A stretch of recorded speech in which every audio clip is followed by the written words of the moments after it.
1998 পর দিল্লিতে প্রত্যাবর্তন প্রধানমন্ত্রী নরেন্দ্র মোদীর, অর্থাৎ নরেন্দ্র মোদীর গ্যারান্টিতে যে বিজেপির জয়, বিপুল ভোটে জয়, সেটাই বলছেন বিজেপির নেতারা। বিজেপির কর্মী সমর্থকদের উচ্ছ্বাস দেখুন।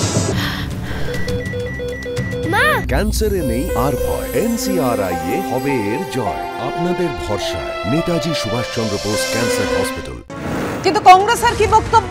রাজ্য কংগ্রেসের, প্রদেশ কংগ্রেসের যে দিল্লির ফল অনেকের হাড়েই কাঁপুনি ধরাচ্ছে, তার উপরই নির্ভর করবে আগামী দিনে বাংলায় জোট রাজনীতির ভবিষ্যৎ। এমনই মন্তব্য প্রদেশ কংগ্রেস সভাপতি শুভঙ্কর সরকারের। আমরা বরাবর বিজেপি, RSS তাদের আদর্শ বিচারধারার বিরুদ্ধে লড়াই করি, কোনো প্রশ্ন এখানে নেই। কিন্তু এইটাকে সামনে রেখে অন্যরা আমাদের সঙ্গে বার্গেনিং করে, আমরা সেইটা করতে দিতে রাজি নই।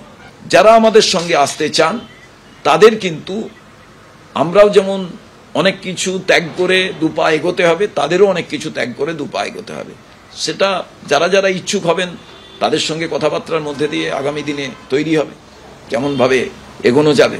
তবে দিল্লির ফলে অনেকের হাড়ে যে কাঁপুনি ধরবে এটা কিন্তু স্বাভাবিক। এবার আগামী দিনই ঠিক হবে কেমনভাবে আমাদের রাজনৈতিক রসায়ন বাংলায় তৈরি হয়।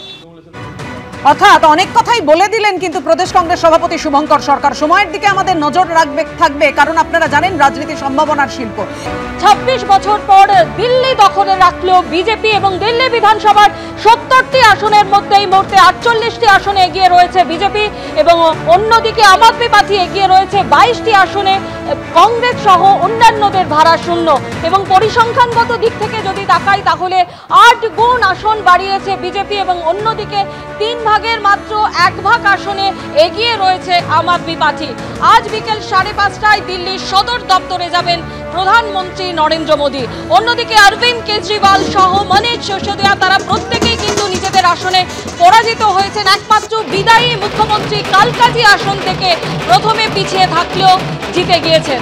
স্বাভাবিকভাবেই 26 বছর পরে বিজেপির দিল্লি দখল, তারপরেই উল্লাসে মেতে উঠেছেন বিজেপি কর্মী সমর্থকরা। সেই ছবি আপনারা দেখতে পাচ্ছেন। এর রাজ্যেও কিন্তু আমরা দেখতে পাচ্ছি, বালুরঘাটের ছবি আপনাদের সামনে তুলে ধরছি।